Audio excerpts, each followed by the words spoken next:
البدايه احنا بنرحب بكم في استاد الحلم، استاد النادي المصري. احنا الحمد لله انتهينا من المرحله الاولى في الاستاد وهي مرحله الاساسات، وحاليا احنا في مرحله الهيكل الخرساني.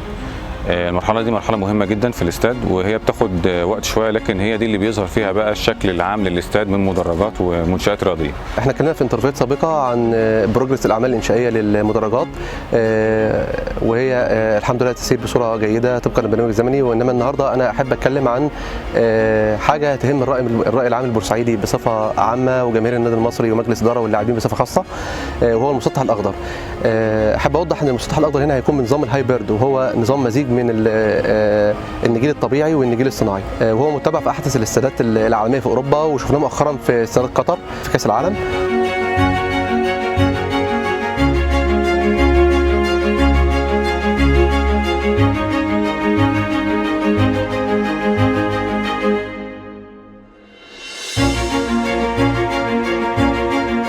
المنشات الرياضيه الداخليه للاستاد بتنقسم الى 4 اجزاء. الجزء الاولاني اللي هو المدرجات، ودي بتبقى في الجهه الشماليه والجهه الجنوبيه. الجهه الغربيه والجهه الشرقيه هي عباره عن المقصوره الرئيسيه للاستاد وفندق اللعيبه، ودول عباره عن مباني ومدرجات. المباني عباره عن 4 ادوار بالنسبه للمقصوره، بتكلم شامله 5 غرف فندقيه وصاله كبار زوار وبرضه قاعه المؤتمرات.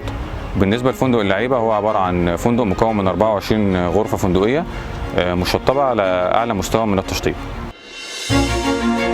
المسطح الاخضر ان شاء الله يكون طول 110 في عرض 70، وده يعتبر ملعب كبير، يمكن اكبر من استاد القاهره اللي هو تقريبا 107 في 68.